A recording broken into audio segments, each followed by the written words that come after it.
Retomando aqui então o nosso estudo do livro No Mundo Maior, psicografia do Chico Xavier, autoria espiritual de André Luiz. Nós estamos no capítulo número 15, Apelo Cristão. Nós vimos no último capítulo o atendimento de Calderaro e André Luiz junto a Antídio, um irmão encarnado, dependente do alcoolismo, e que foi então utilizado um recurso para provocar nele uma enfermidade cardíaca, para que ele pudesse ficar durante 2, 3 meses em recuperação, porque naquele processo não apenas de intoxicação, mas também de obsessão, ele poderia não apenas afetar o seu organismo, mas também afetar o seu psiquismo. Então foi utilizado o recurso para que ele então ficasse durante esse tempo para se recuperar, para recobrar ali o equilíbrio. Agora aqui no capítulo número 15, nós chegamos até a iniciar aqui nessa primeira página, trazendo algumas considerações, mas a gente volta, porque foi muito pouco o início que a gente teve, então desde o início aqui para começarmos então o nosso estudo de hoje. Estavam prestes a terminar minhas possibilidades de estudos em companhia de Calderaro, quando, na véspera da prometida visita às cavernas do sofrimento, o estimado assistente me convidou a ouvir a palavra do instrutor Eusébio, que naquela noite se dirigiria a algumas centenas de companheiros católicos romanos e protestantes das igrejas reformadas ainda em trânsito nos serviços da esfera carnal. Nós ouvimos uma palestra, nós vimos sobre uma palestra com esse mesmo teor lá no início do livro, em que Eusébio também dirigia essa palestra a espíritos encarnados em desdobramento, que eram ou católicos ou evangélicos. E agora, André Luiz já finalizando os trabalhos de estudos com Calderaro, nós vimos aqui os vários atendimentos em que André Luiz pôde não apenas estudar e observar, mas também participar de uma forma mais ativa no atendimento aos encarnados que mereciam então esse socorro. Agora então participando desse atendimento. São irmãos menos dogmáticos e mais liberais, que em momentos de sono se tornam suscetíveis de nossa influência mais direta.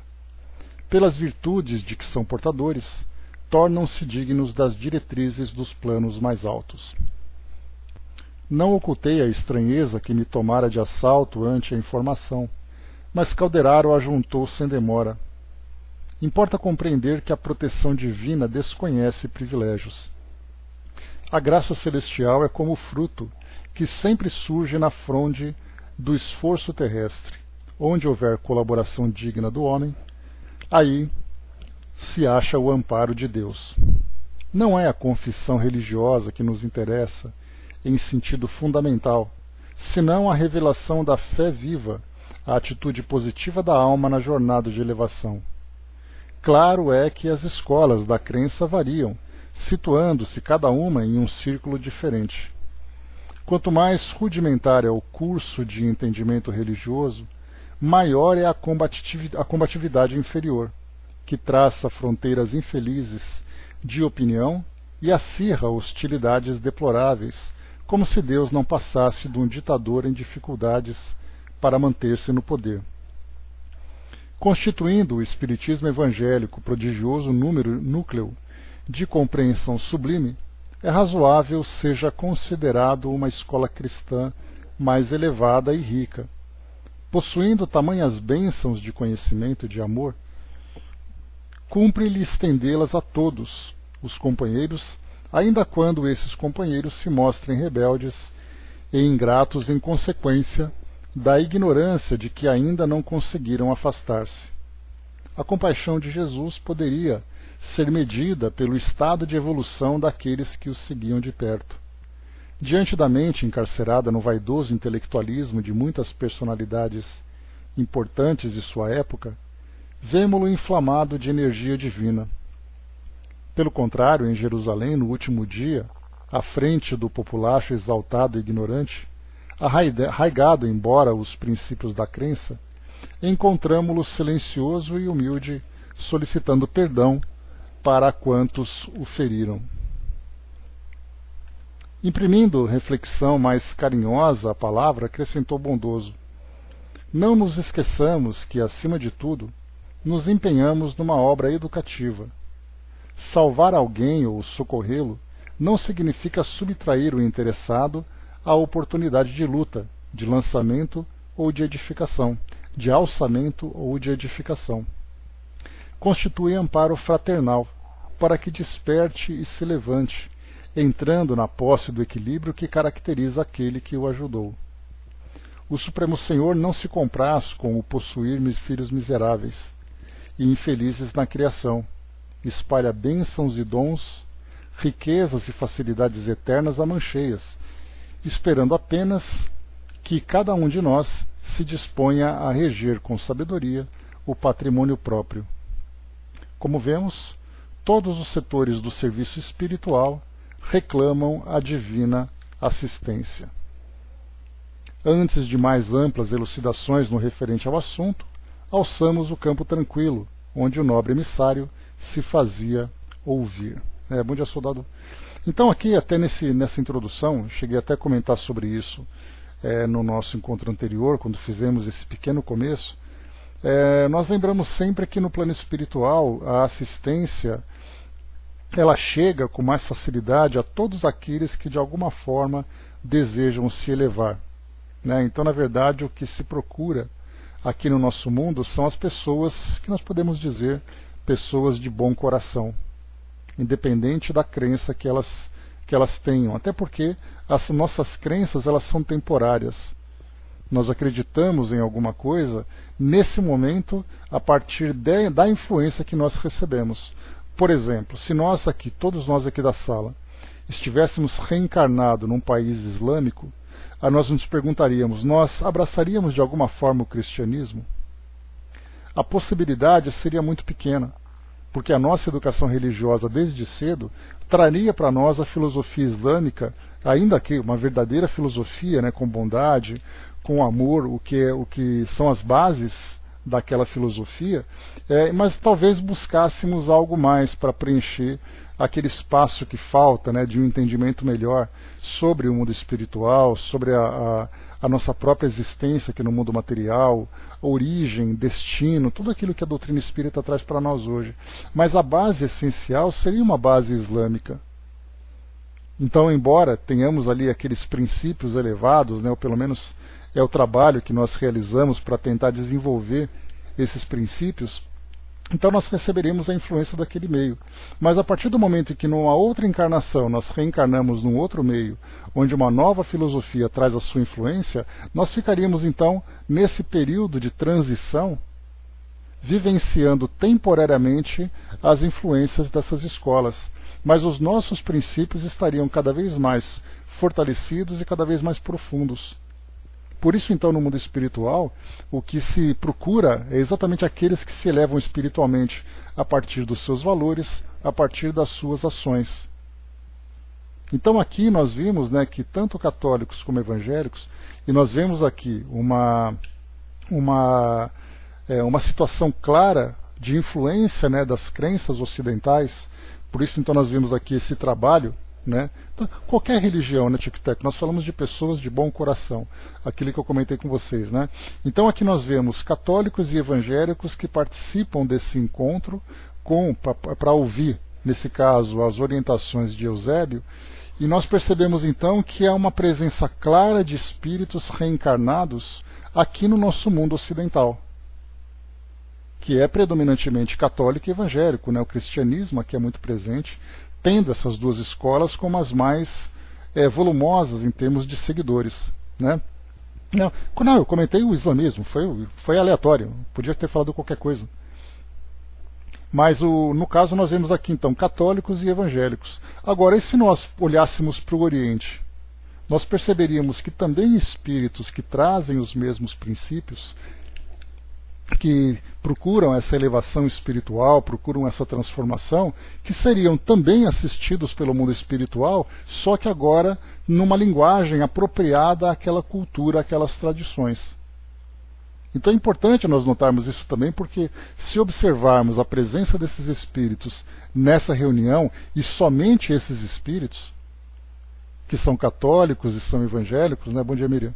Que são católicos e são evangélicos, né? Ou seja, que são ali cristãos, de um modo geral, nós vemos então assim a questão de distribuição, vamos dizer, distribuição geográfica, de acordo com a cultura, de acordo com as tradições e com as crenças de cada grupo. Então, ao pensarmos que nesse plano espiritual somente esses dois grupos foram atendidos, não significa que os demais grupos não o tenham sido. Imaginarmos, por exemplo, né, quantos são os espíritos trabalhadores que atuam, por exemplo, na África, falando diretamente para aqueles espíritos que, embora, né, sejam bastante influenciados diretamente pelas crenças que eles abraçam, por exemplo, o islamismo muito presente, o cristianismo, a partir dos missionários, também muito presente na África, mas nós temos ali os espíritos falando de uma forma apropriada para cada um desses grupos. Se nós vamos lá para o extremo oriente, nós encontraremos também outras crenças com outras tradições, todos sendo assistidos adequadamente. Porque, mais uma vez, como foi dito para nós logo aqui no início, bom dia, André, foi colocado aqui para nós, importa compreender que a proteção divina desconhece privilégios. A graça celestial é como o fruto que sempre surge na fronde do esforço terrestre. Onde houver colaboração digna do homem, aí se acha o amparo de Deus. E depois ele termina. Não é a confissão religiosa que nos interessa em sentido fundamental, senão a revelação de fé viva e atitude positiva da alma na jornada de elevação. Então são desde líderes religiosos, desde seguidores que são atuantes na difusão do bem e do amor, onde quer que se encontrem. Então é importantíssimo a gente ter essa visão, porque do contrário, a gente vai imaginar, por exemplo, que assim como naquela época, no passado, né, nós tínhamos aqui os indígenas que habitavam o Brasil, antes de ser Brasil, mas habitavam essas terras, imaginando que o mundo girava em torno do continente onde eles viviam, porque nada mais era conhecido além dessas fronteiras. E para nós é a mesma coisa, se nós não estudarmos essas lições, tendo uma visão mais global do mundo espiritual, percebendo que todas as nações, todos os povos, todas as culturas, todas as religiões trazem ali um correspondente no mundo espiritual, só que um correspondente obviamente mais elevado, assim como também mais inferior, né, pelo apego, pelo atraso evolutivo que nós encontramos também no plano espiritual, mas focalizemos, né, principalmente naquele grupo mais elevado que procura desenvolver então essas filosofias interpretadas de um modo mais terreno, para fazer com que as barreiras dessas religiões sejam superadas e a filosofia, a essência, a fé em si, seja mais então predominante.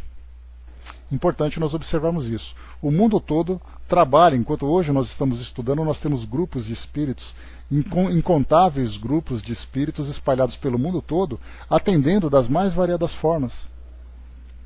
Só que por uma questão de afinidade, cada grupo então encontra aquele grupo afim correspondente no plano espiritual. Continuando para nós. Inclusive, como foi colocado aqui também por André Luiz, ou melhor, aqui pelo Calderaro, ele diz assim, são irmãos menos dogmáticos e mais liberais que em momentos de sono se tornam suscetíveis de nossa influência mais direta. Pelas virtudes de que são portadores, tornam-se dignos das diretrizes dos planos mais altos. E depois aqui também ele vai trazendo para nós aqui novas orientações, e ele fala também, quanto mais rudimentar é o curso de entendimento religioso, maior é a combatividade inferior, que traça fronteiras infelizes de opinião e acirra hostilidades deploráveis, como se Deus não passasse de um ditador em dificuldades para manter-se no poder. Então nós vamos encontrar esse radicalismo também em todas as escolas. E por mais que os espíritos se esforcem para tentar influenciar positivamente esses grupos, eles mesmos resistem, como nós também temos a nossa resistência. Por isso, então, os espíritos atuam de um modo muito mais direto, de uma forma muito mais presente, né? Seja de uma forma indireta entre aspas, né? Quando nós falamos sobre emancipação espiritual, em que esses grupos são convidados então a participarem dessas atividades no plano espiritual, como de uma forma mais direta, utilizando, por exemplo, o recurso mediúnico. Mas você não vai pegar um religioso fundamentalista e através da mediunidade se manifestar se na crença dele a mediunidade é algo contrário à sua filosofia.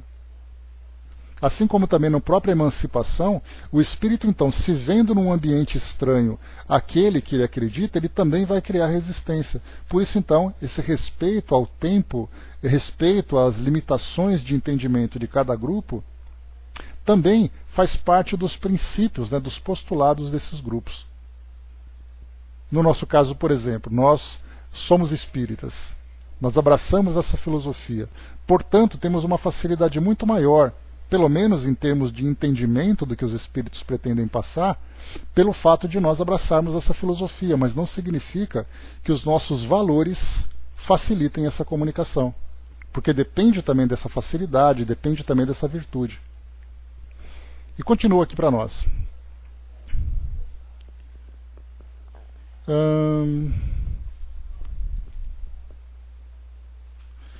Aqui já vimos, tá.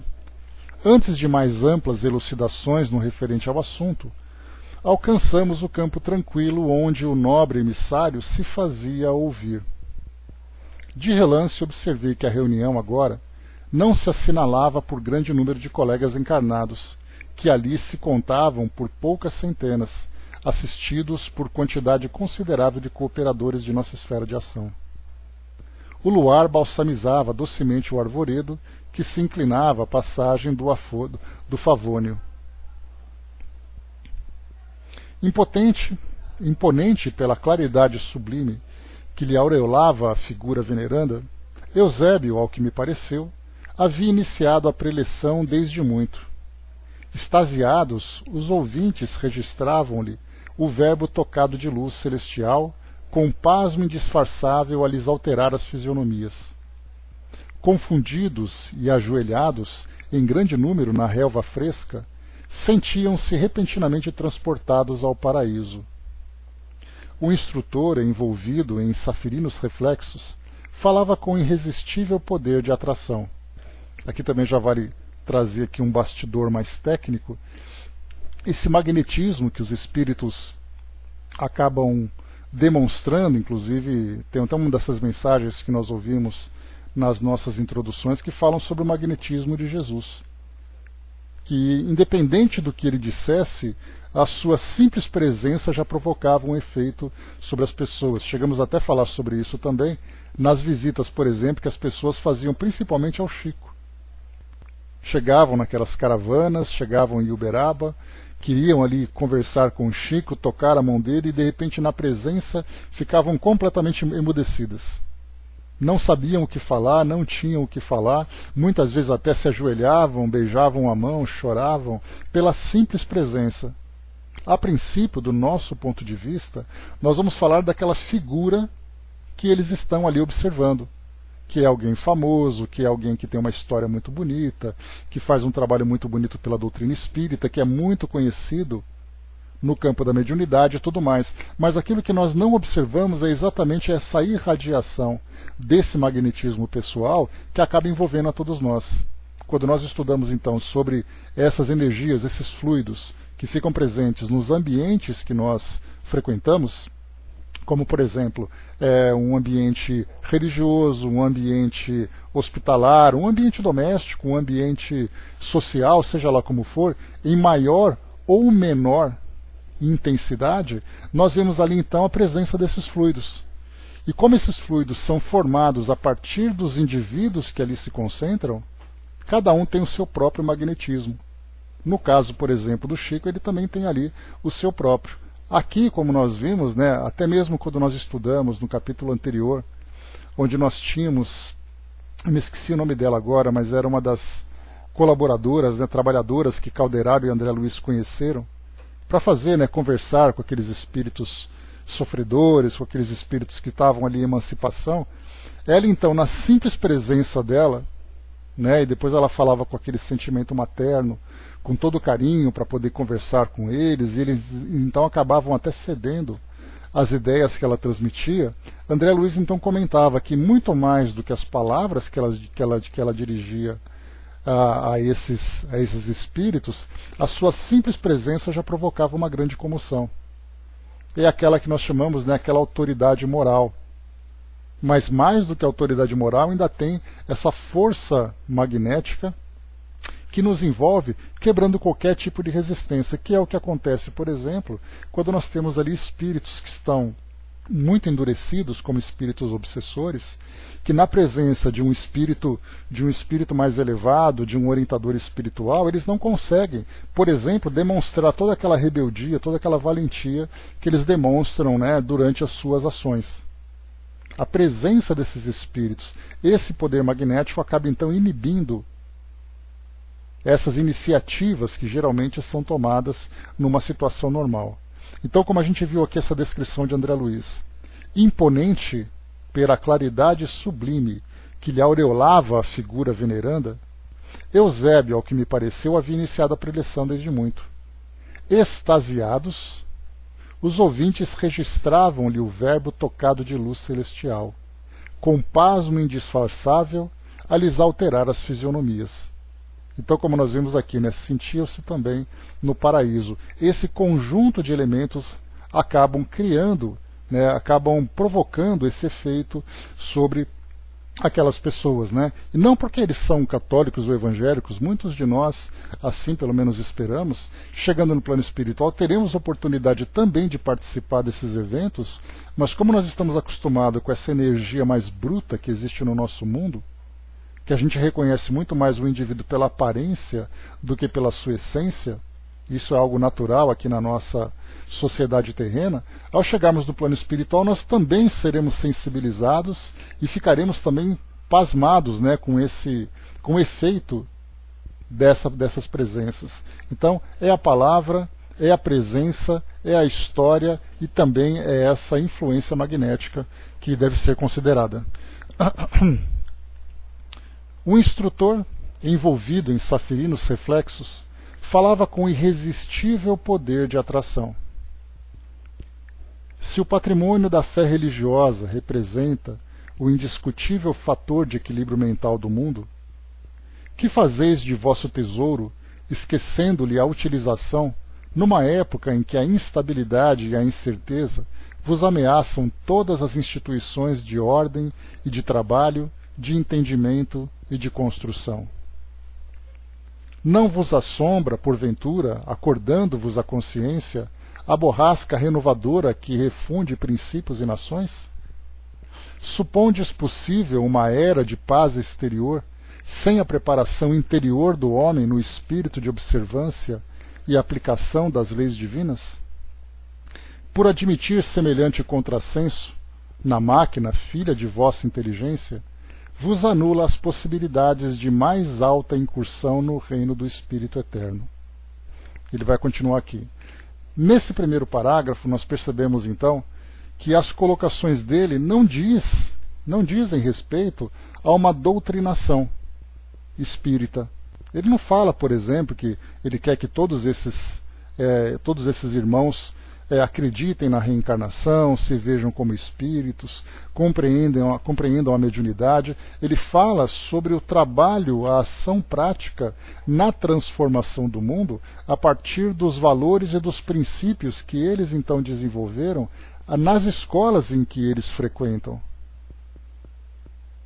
nas filosofias que os influenciam. E essa colocação ela serve para todos os indivíduos, independente de suas crenças. Que nós vemos aqui então que essas colocações elas são universais. Elas falam para qualquer tipo de indivíduo, qualquer crença. porque ela não trata de dogmas, ela não trata de questões científicas ou questões técnicas, ela trata essencialmente de questões morais. Falando, por exemplo, nessa primeira parte, que nós vemos então o mundo sendo chacoalhado por esse materialismo, por essa ansiedade, né, por esse individualismo que nós vivemos hoje.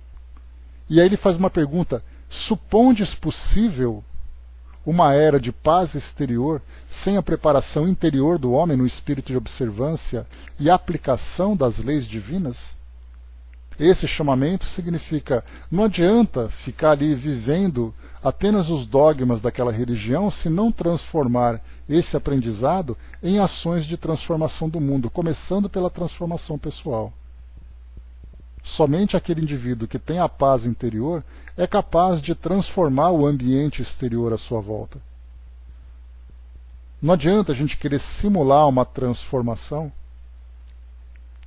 tentar, por exemplo, não, eu vou fazer ter ali uma aparência pacífica para deixar as pessoas tranquilas, vivendo dentro de mim o egoísmo, vivendo dentro de mim toda aquela turbulência moral ainda característica de nós que somos ainda apegados aqui ao mundo físico. Então há a necessidade de transformar o interior para o exterior, não é o contrário. Não adianta a gente querer transformar a nossa volta se dentro de nós não vivemos isso ainda. E ele continua: ser cristão outrora simboliza a escolha da experiência mais nobre, com o dever de exemplificar o padrão de conduta consagrado pelo Mestre Divino. Constituía ininterrupto combate ao mal com as armas do bem, manifestação ativa do amor contra o ódio, segurança de vitória da luz contra as sombras, triunfo inconteste da paz construtiva sobre a discórdia destruidora. Ante o Moloque do Estado romano, convertido em imperialismo e corrupção, os sectários do Evangelho não se expunham a polêmicas mordazes, não se enredavam nas teias do personalismo dissolvente, não dilapidavam possibilidades preciosas a erigir fronteiras dogmáticas. Entreamavam-se em nome do Senhor e ofereciam a própria vida, em penhor de gratidão àquele que não trepidava em seguir para a cruz por amor a todos nós. Erguiam, aqueles cristãos antigos, os seus mais sublimes santuários na comunhão dos princípios santificantes que os identificavam com o Senhor do mundo. Sabiam perder vantagens transitórias para conquistar os imperecíveis tesouros celestiais. Sacrificavam-se uns pelos outros na viva demonstração do devotamento fraternal. Repartiam os sofrimentos e multiplicavam os júbilos entre si. Morriam em testemunhos angustiosos para alcançar a vida eterna. Guerreavam os desequilíbrios de sua época e de seus contemporâneos, não a golpes de maldição nem a fio de espada, mas pela prática da renunciação, submetendo-se a disciplinas cruéis e revelando nas palavras, nos pensamentos e nos atos, a mensagem sublime do Mestre que lhes renovara os corações. Antes de continuarmos, a gente fala de uma época que nós não temos paralelo nos nossos tempos atuais. Nós não encontramos, por exemplo, aquele que se sacrifica de fato pelo bem do próximo, um sacrifício desse ponto, até porque, pelo fato de nós vivermos em épocas diferentes, aquela brutalidade, aquele primitivismo já não existe mais. Mas se nós pegássemos, por exemplo, referências de bondade, referências de nobreza espiritual nos tempos de hoje, se eles se sacrificariam, até mesmo sacrificando a vida em nome de um bem maior, certamente eles o fariam. Mas no nosso caso, nós vemos isso como algo muito distante. São épocas distantes. E até mesmo o exercício da fé daquela época era muito diferente da forma como é hoje. Hoje nós temos aqui uma fé institucionalizada, uma crença muito mais dogmática. Naquela época, a vida das pessoas dependiam daquele comportamento. Era uma questão de viver ou de morrer, em nome daquilo que se acreditava. Nos tempos de hoje não. Hoje nós vivemos simplesmente pelas escolhas. Temos a liberdade de acreditar em alguma coisa e liberdade de não acreditar em alguma coisa. Ou de não acreditar em nada. Então são épocas muito diferentes. E quando nós falamos dos cristãos primitivos, né, e não primitivo no sentido negativo, mas primitivo pelo fato de serem os primeiros, eles viviam exatamente aquele tipo de experiência, até mesmo por uma questão missionária, porque eles precisavam mostrar a força da fé. E eram espíritos preparados para aquilo. Claro que no meio deles havia aqui os mais fracos, os mais vacilantes, né, que acabavam desencarnando também, sendo executados por serem cristãos, mas muitos deles renunciavam na última hora. Nós vimos até, né, contando ali a história de Pedro, a história ali do galo que canta 3 vezes, né? Imagina se um apóstolo renunciou dizendo que não conhecia Jesus, imagina, e o outro que traiu convivendo com Jesus, imagina um espírito comum no meio desse turbilhão todo de perseguições, de torturas e tudo mais. Então nós vivemos tempos diferentes. Mas o fato de vivermos tempos diferentes não significa que nós não tenhamos que olhar para trás e observar exatamente o grau de sacrifício que aqueles indivíduos viviam. Não o sacrifício da vida, mas o sacrifício de renunciar a tudo aquilo que era superficial, a tudo aquilo que era material, em nome de algo maior, algo espiritual. São épocas diferentes, são relatos diferentes que nós não conseguimos compreender. Né? Hoje é mais fácil qualquer coisa, né, Tic-Teco? Hoje nós temos liberdade de fazer e desfazer e falar com facilidade, mas naquela época não. Naquela época ou você era ou você não era. E se você era, você ainda tinha esse detalhe de ter que mostrar realmente qual era a força da sua crença. E a sua vida dependia disso. Joana de Ângeles, né, conforme Divaldo conta na biografia dela, foi uma dessas participantes. Então, quer dizer, estava lá na arena, vivendo toda essa dificuldade, foi executada numa dessas arenas com os leões no circo romano e chegou onde chegou, né? E é o que é. Ou seja, desde aquela época já mostrava de fato a missionária que viria a se tornar, ou mesmo a missionária que já era. Assim como outros nomes que nós encontramos. Continuando, vamos lá. Entretanto, agora vamos falar da nova geração, né? Saímos da geração raiz e vamos agora para a geração Nutella, né, como diz popularmente.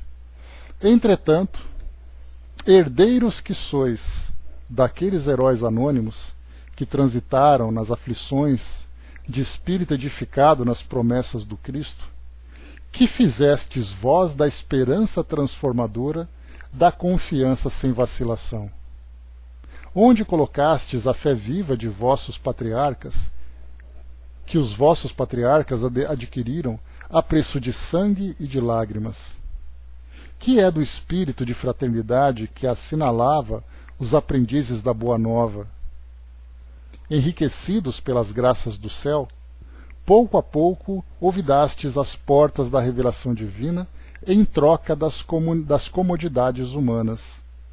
Então aqui, né, foi uma radiografia viva, não apenas da época, né, em que esse livro foi psicografado, lá na década de 1940 para a década de 1950, mas em pleno século XXI nós podemos encaixar essas colocações com absoluta tranquilidade. O que nós fizemos de toda essa herança, porque nós, cristãos, e podemos falar a mesma coisa também de outros grandes missionários, que viveram grandes sacrifícios para deixarem aquele legado, deixarem aquela herança para as gerações futuras. E a pergunta é, o que essas gerações futuras estão fazendo com esse aprendizado, com essas lições? O que nós, cristãos, o que nós, espíritas, estamos fazendo com tudo aquilo que nos foi deixado? Até mesmo da doutrina, porque hoje também, da mesma forma que ser cristão nos tempos de hoje é muito mais simples do que no passado, ser espírita também nos tempos de hoje é muito mais simples do que no passado, se nós pensarmos, por exemplo, os tempos de Kardec. Os tempos de perseguição, os tempos de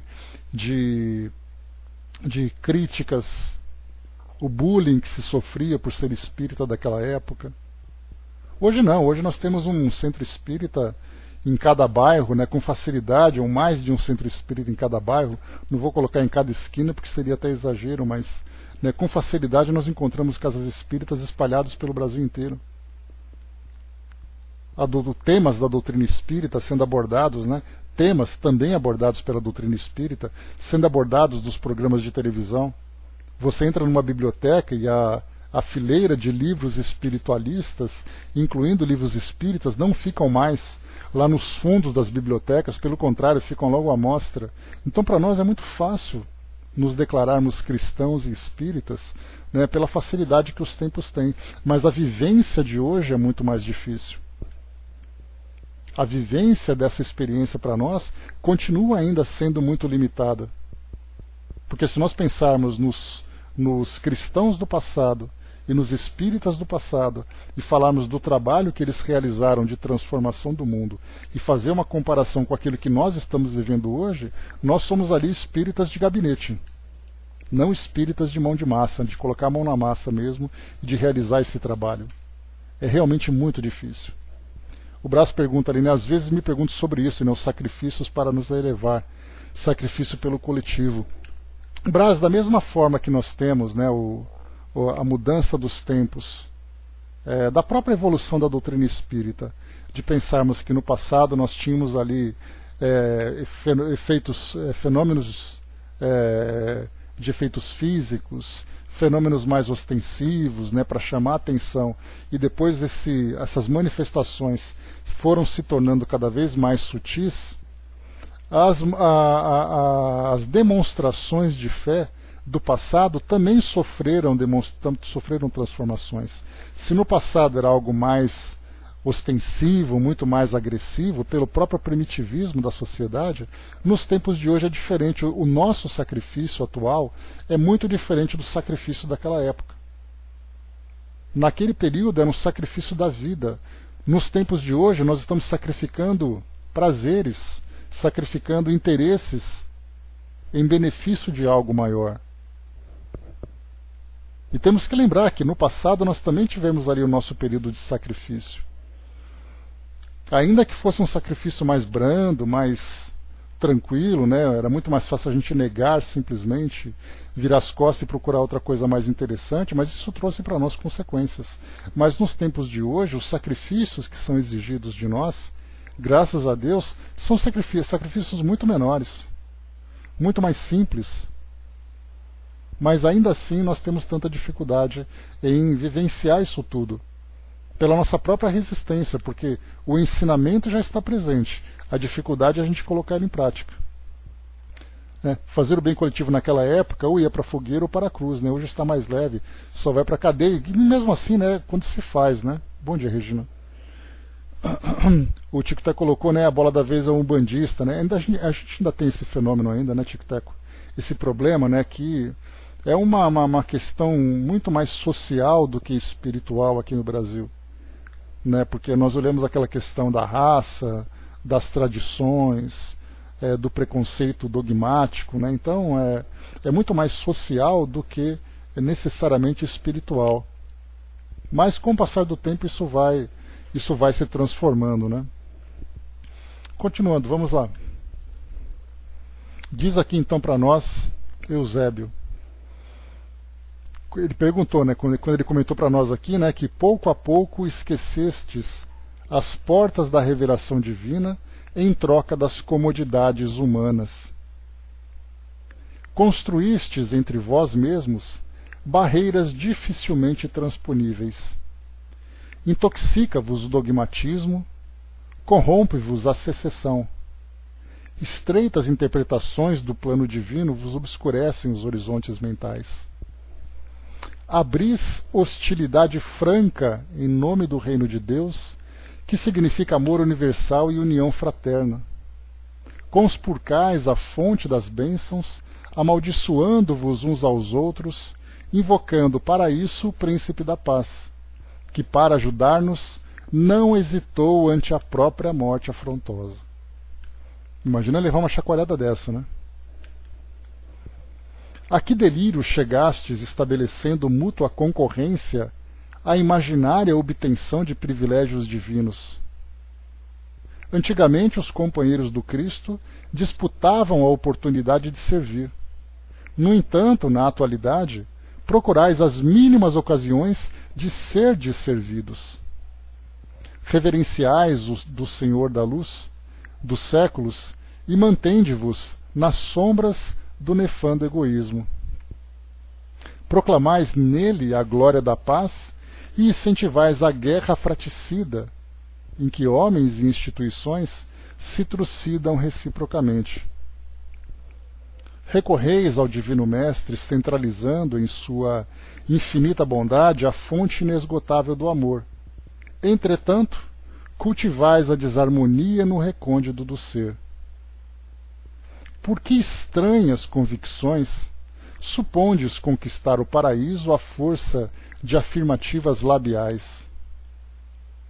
Esquecestes que o Verbo, divino em seus fundamentos, é sempre Criador?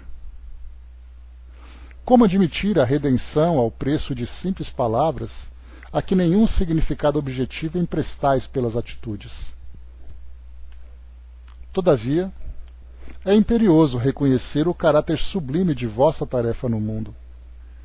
Jesus fundou a religião do amor universal, que os sacerdotes políticos dividiram em várias escolas orientadas pelo sectarismo injustificável.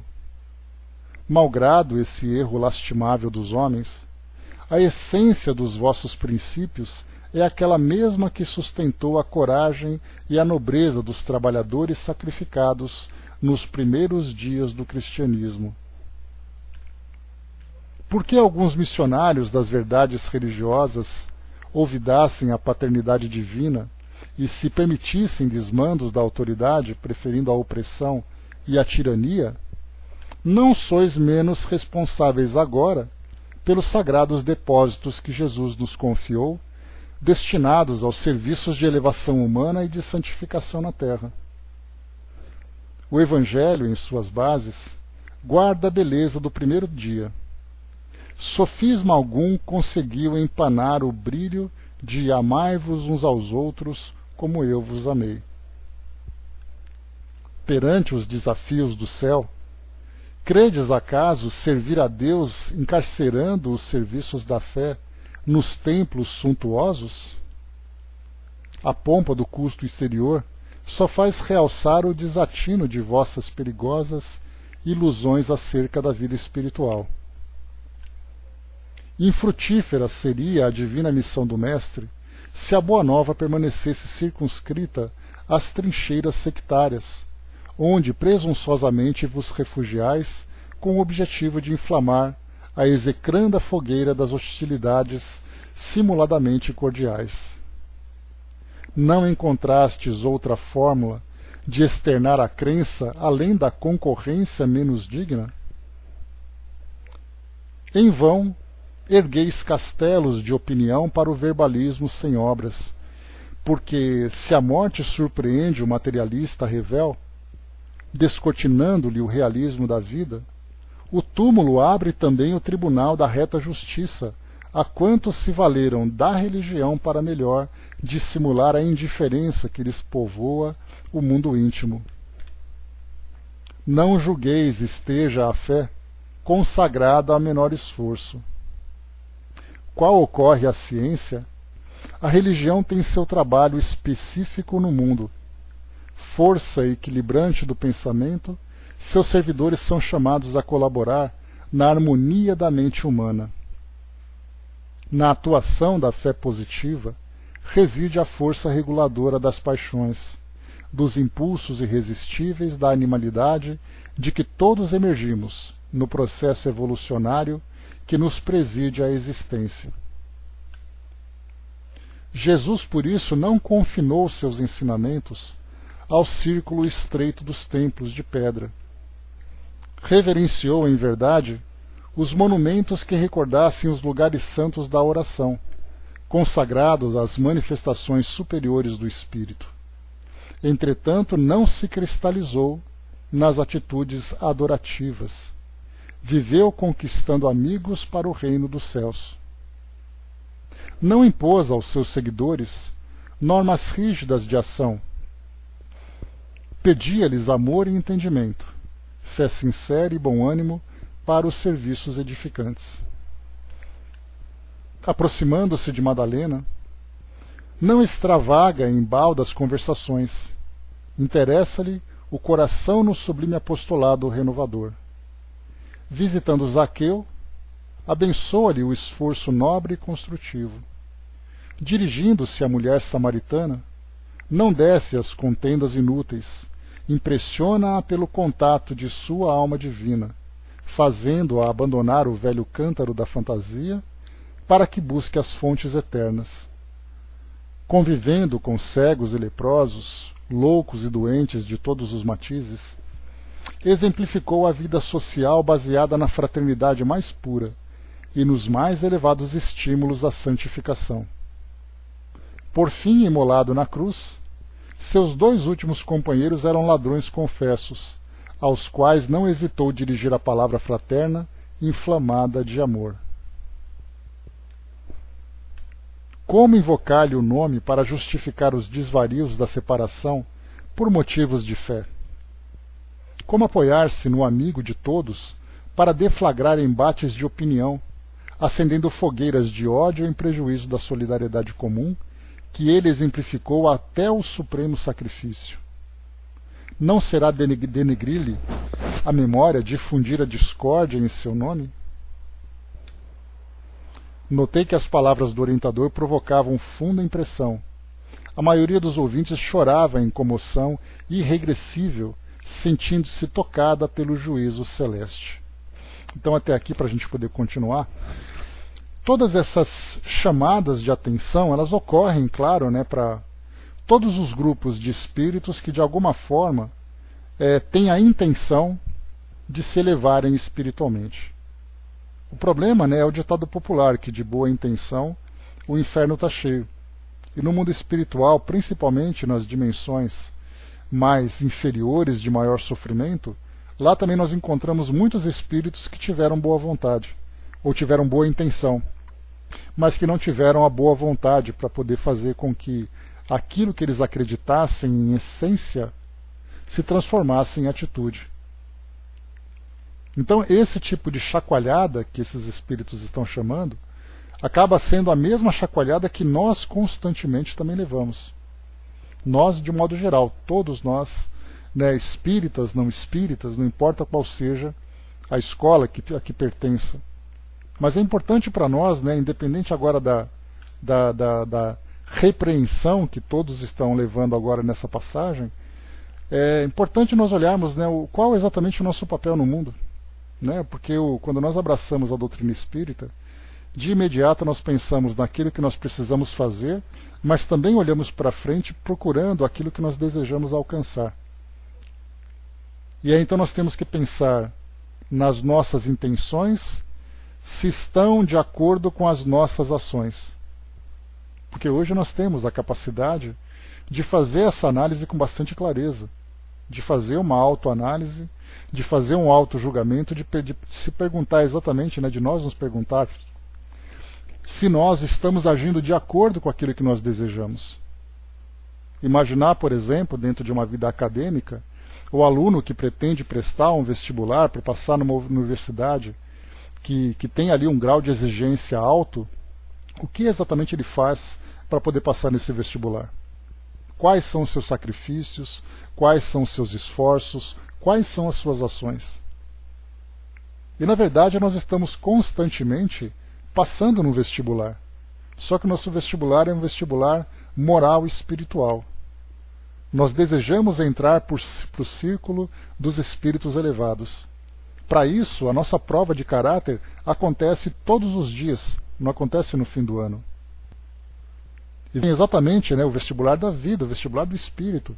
Então, quando nós estamos seguindo em direção a esse objetivo, nós temos que nos perguntar exatamente de que forma que nós estamos construindo essa estrada que vai nos levar até lá.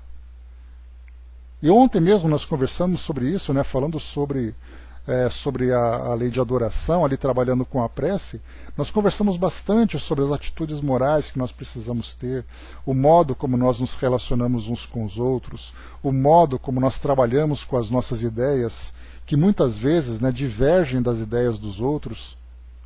Se nós respeitamos, se nós impomos, se nós nos sentimos ofendidos, de que forma que nós trabalhamos isso dentro de nós? E mais do que isso, né, o que nós fazemos de fato para transformar o mundo num mundo melhor? A primeira coisa que nós pensamos, obviamente, acaba sendo sempre aquela ideia: eu preciso participar de uma instituição que tem um trabalho de caridade, porque é o trabalho de caridade que vai me levar até lá.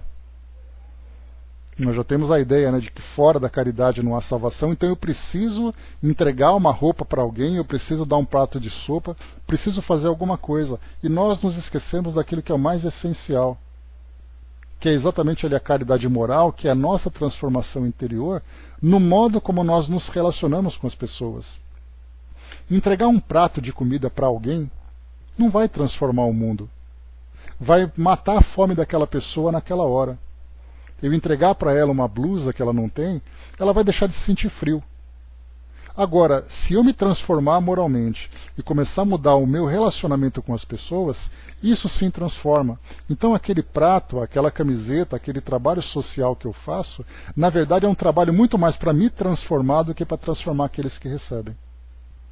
Porque muitas vezes naquele momento em que ele recebe aquele objeto, ele recebe com indiferença porque ele está acostumado a receber aquilo.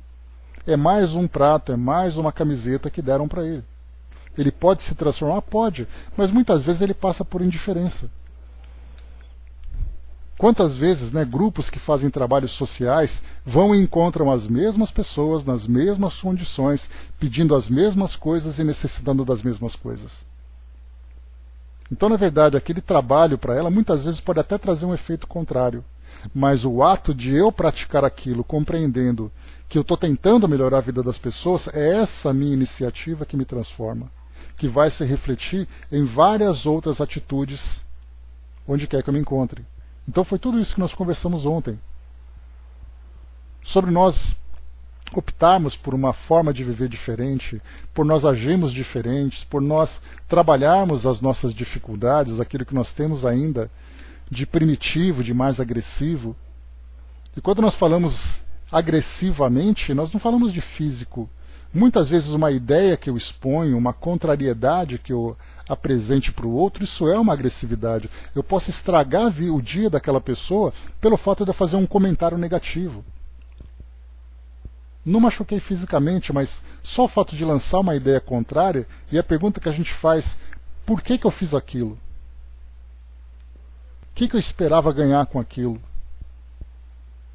Se eu tenho a proposta de passar no grande vestibular, nós vamos chamar agora de grande vestibular, né? Que é o vestibular da vida, o vestibular da consciência, o vestibular do espírito, que somente através de uma real transformação moral nós conseguiremos alcançar. Muitos de nós aqui estão fazendo esse trabalho, mas nem todos conseguem alcançar, e são poucos, né? Porque é um vestibular bastante seletivo. A Didima lembrou o trabalho interior e não exterior que nos transforma. O exterior é consequência do interior, né, Didima? Quando eu me transformo, me sensibilizando com as pessoas, eu naturalmente procuro fazer alguma coisa por elas porque eu fiquei sensibilizado. Agora, se eu vou fazer alguma coisa para o outro simplesmente para cumprir um protocolo, isso não me transformou em nada. Porque eu não sei quem é, não sei para que é, não sei de onde é. Faço porque eu faço parte do grupo, eu tenho que fazer. Isso é um bom começo? É, né? Tanto é assim que os espíritos recomendam sempre, né? Nos envolvermos em atividades sociais, fazermos esse trabalho, porque na verdade é um trabalho muito mais psicológico para nós do que um trabalho prático para a sociedade. É assim que nós nos transformamos. Então, se eu não me encontro sem essa sensibilidade, sem essa percepção, eu me envolvo num trabalho para poder fazer com que aquilo, com o passar do tempo, vai modificando meu modo de olhar. Mas eu não preciso fazer isso. Eu posso começar esse trabalho antes, para depois, então, exteriorizar isso através das minhas ações. A maioria faz o trabalho contrário. Você vai trabalhar com pessoas necessitadas para você sentir pena, para você chorar, para você perceber a dor do outro, e aí depois que você vai perceber que você pode fazer algo diferente. Nós podemos fazer isso agora. Eu não preciso ver o outro sofrer para eu me transformar. Eu posso me transformar e correr para acolher aquele que sofre.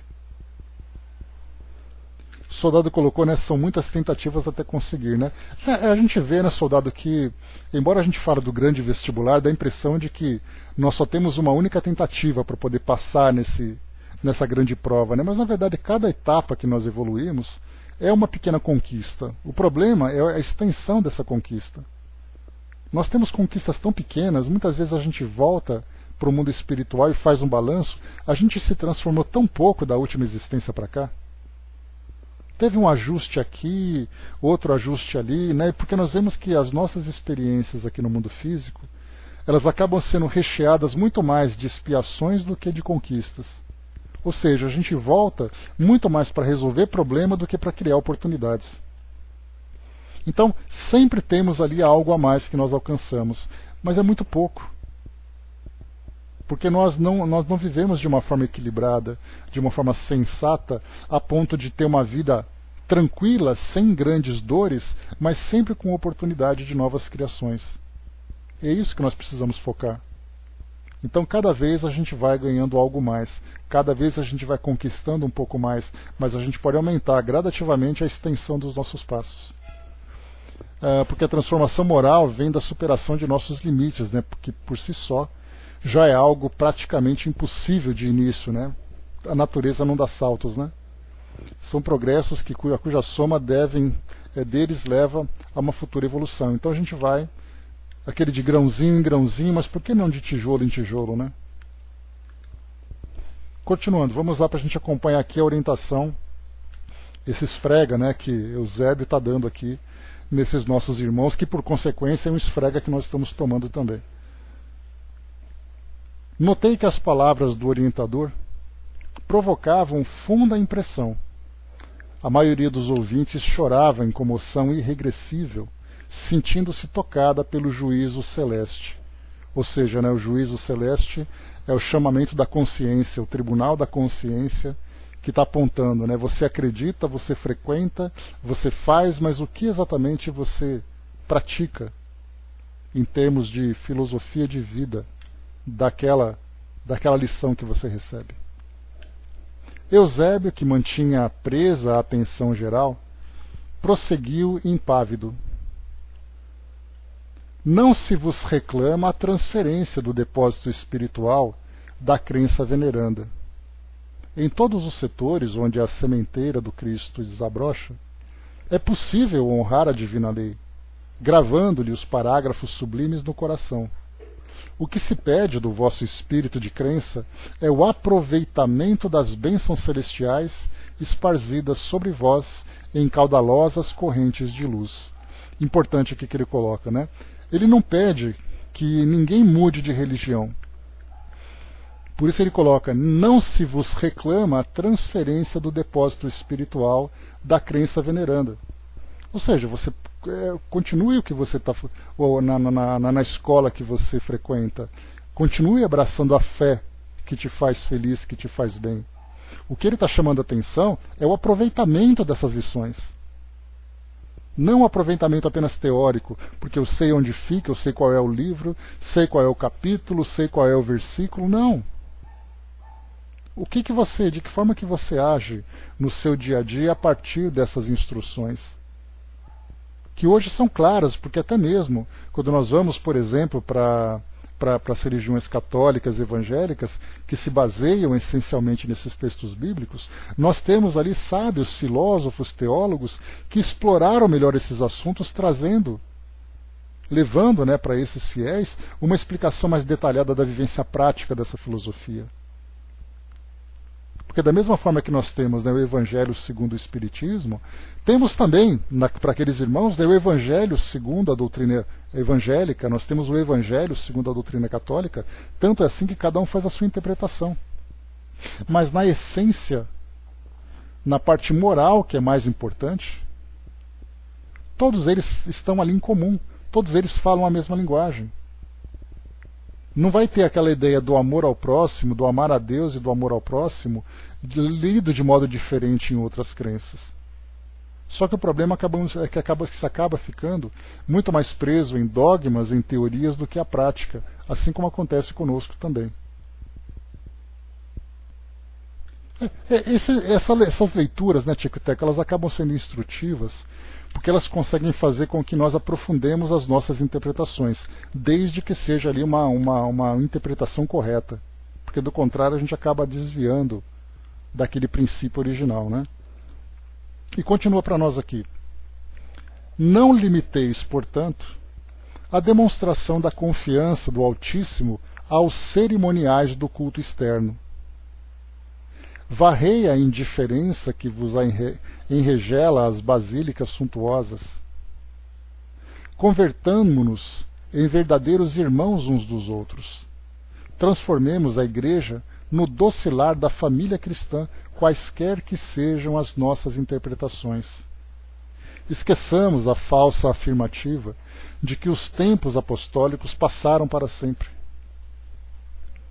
Cada aprendiz do Evangelho guarda na própria vida um reduto destinado ao culto vivo de Divino Mestre, perante o qual escoa a multidão dos necessitados todos os dias.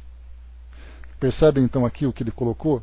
Cada aprendiz do Evangelho guarda na própria vida um reduto destinado ao culto vivo do Divino Mestre, perante o qual escoa a multidão dos necessitados todos os dias.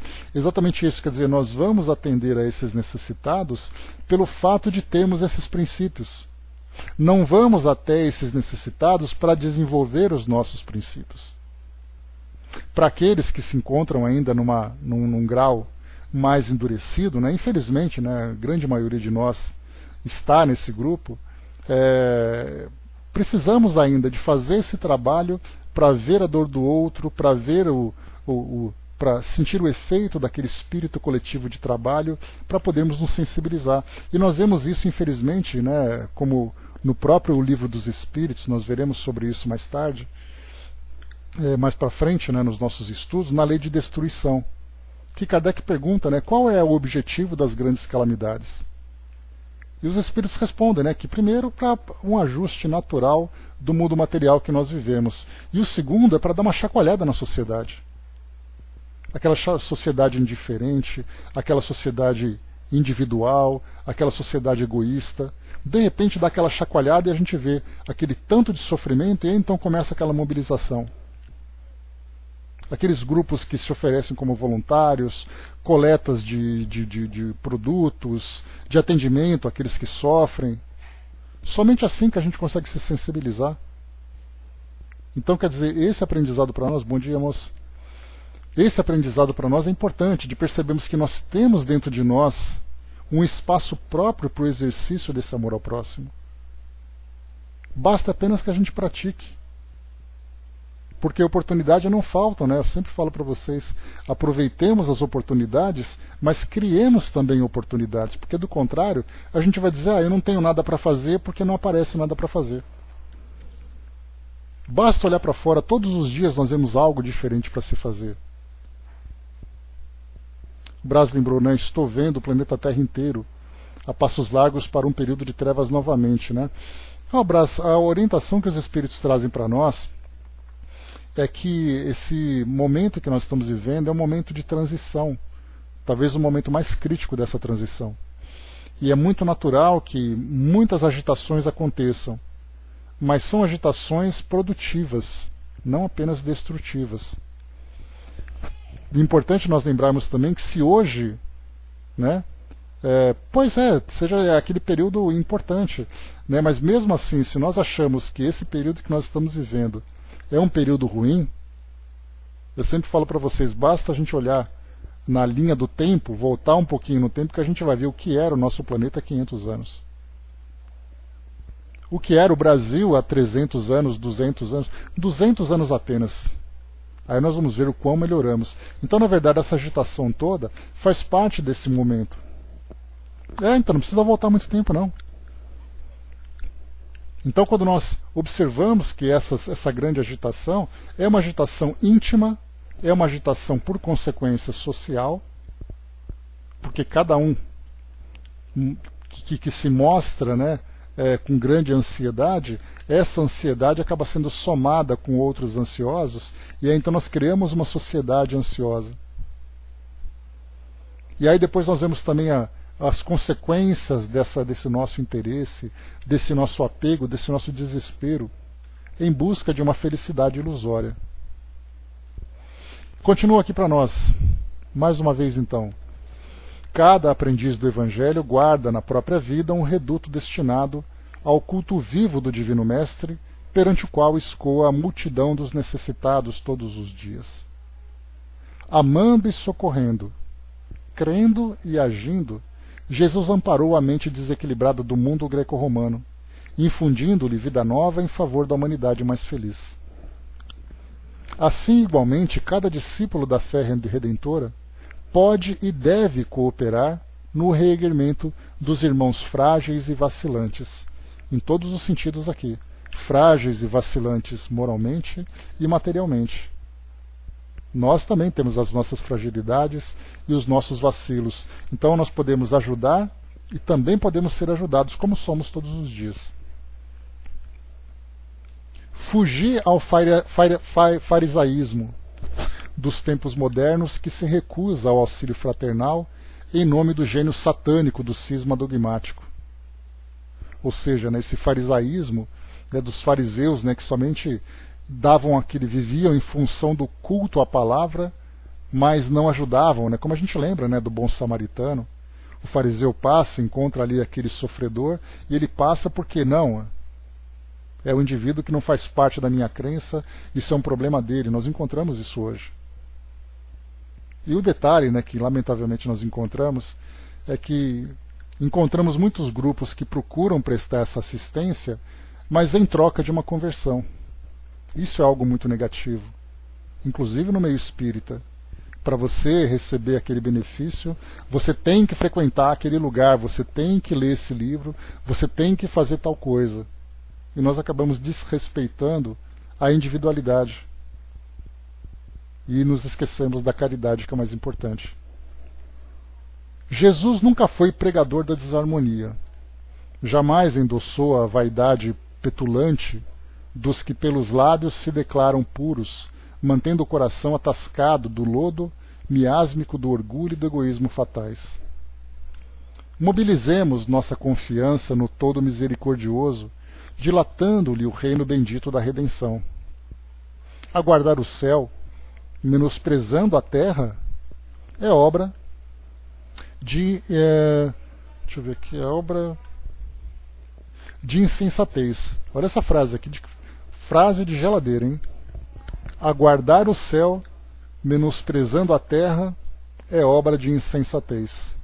Então pode pregar na geladeira para ler todo dia, naquele espelho do banheiro, quando acordar, olha para cima para a gente poder sempre lembrar disso. Bota no adesivo do carro. Nenhum de nós peitará a justiça divina, embora permaneçais cultivando, muitas vezes, a ideia de um comércio ridículo com a divindade. Se um lavrador jamais é postado sem obrigações diretas, diante do matagal inculto ou do pântano perigoso, como permanecer sem deveres imediatos, junto às paisagens de crime e de treva, de inquietação e sofrimento? Olha só então, né, o lavrador jamais é postado sem obrigações diretas diante do matagal inculto ou do pântano perigoso. Então, ou seja, se ele é um agricultor, ele tem que preparar a terra. E não adianta ele desanimar diante de um matagal que não produz nada, ou daquele pântano perigoso. Ele precisa tomar atitudes. E como permanecer sem deveres imediatos, junto às paisagens de crime e de treva, de inquietação e sofrimento? Como é que nós podemos ser indiferentes a tudo isso? O irmão caído é nossa carga preciosa. A dificuldade é nosso incentivo santo. A dor, nossa escola purificadora. Abracemo-nos, pois, uns aos outros, em nome do Cordeiro de Deus que nos reformou a mente, alçando-a a planos superiores pela ascensão gloriosa através do sacrifício. Somente assim, meus amigos, é possível atender à elevada destinação que nos cabe. Diante do mundo periclitante, alucinado por ambições rasteiras e dominado pelo ódio e pela miséria, sequências das guerras incessantes e aniquiladoras, harmonizemo-nos em Jesus Cristo a fim de equilibrarmos a esfera carnal. Sombras perturbadoras vagueiam em torno de vossos passos e de vossas instituições em ronda sinistra. Evitai a subversão dos valores espirituais. Afugentai as trevas que vos ameaçam as organizações político-religiosas. Temei a ciência que estadeie sem sabedoria. Livrai-vos do raciocínio que calcula sem amor. Revisai a fé para que seus impulsos não se desordenem à míngua de edificação. A crosta da terra é atualmente um campo de batalha mais áspera, mais dolorosa. Despertai a consciência adormecida e afeiçoai-vos à lei divina, olvidando o cativeiro multissecular da ilusão. A salvação é contínuo trabalho de renovação e de aprimoramento. Ao mundo atormentado, proclamemos a nossa fé em Cristo Jesus para sempre. Eusébio, ao terminar, estava aureolado de prodigiosas emissões de luz. A assembleia, prosternada, mostrava semblantes lívidos de estupefação. Enorme grupo de colaboradores de nosso plano elevou a voz em harmonias, entoando comovente cântico de glorificação ao Supremo Senhor. As melodiosas notas do hino perdiam-se ao longe num arvoredo distante, nas asas de suave brisa. Terminados os serviços da reunião, reparei que os amigos encarnados, sob o amparo de colegas das nossas atividades socorristas, não se afastaram animados e otimistas, porque muitos deles, compreendendo talvez com mais clareza, fora do veículo denso da experiência física, os erros da crença transviada, se retiraram cabisbaixo, soluçando. Então aqui encerra o nosso estudo de hoje, e o que ele quis dizer para nós é que essa chacoalhada mexeu realmente com muitas pessoas. E mexeu principalmente porque eles estavam ali de coração aberto para aquilo, né? Por isso que foi colocado no início, eram aqueles que eram mais flexíveis, aqueles que eram menos dogmáticos, né? Mas que eram pessoas de bem. E aí então a gente fica imaginando, né, que infelizmente a gente não pode acompanhar, mas a gente pode imaginar o efeito que isso provocou nessas pessoas ao despertarem e começarem, né, a frequentar suas igrejas, seus cultos, continuar ali com suas atividades religiosas diante de tamanha explanação. Porque a gente lembra sempre, né, que nesses momentos de emancipação, os fatos acabam ficando bastante ofuscados na nossa cabeça, na nossa mente. Mas a impressão é muito forte. Aquela impressão de que algo está faltando, algo precisa ser diferente, algo não foi bem feito, né? Então, muitos de nós também somos chamados para essas reuniões, né, de grande porte, reuniões menores, às vezes apenas ouvindo ali o sopro, né, dos nossos amigos mais íntimos do plano espiritual, mas que falam a mesma coisa. No que nós acreditamos, o que nós aprendemos e o que nós fazemos com todo esse conteúdo. Se eles ficam arquivados apenas na nossa memória, ou eles se transformam em combustível para nossas ações. Então é essa lição, trazida para nós então aqui no capítulo 14, Apelo Cristão, traz exatamente esse ensinamento para nós, uma reflexão profunda sobre aquilo que nós vivemos na nossa vida espiritual, vamos dizer assim. Porque existe uma diferença grande entre religião e religiosidade. Religião é teoria. Religiosidade é a nossa busca por essa conexão com Deus. Então muitas vezes nós temos ali uma teoria religiosa muito profunda, muito acadêmica, mas uma vivência espiritual muito superficial. E nós desperdiçamos ali 95% do nosso potencial de ação pelo fato de nós concentrarmos todas as nossas energias no fortalecimento de nossas crenças. o soldado lembrou ali, né, quando as relações se tornarem qualitativas e nelas haja amor, respeito, etc, né? Sim, sim. Essa é a grande transformação, né? Os animais domésticos nos dão exemplos enormes de amor, carinho, respeito e perdão. Tem uma passagem do Chico, né, que ele diz assim que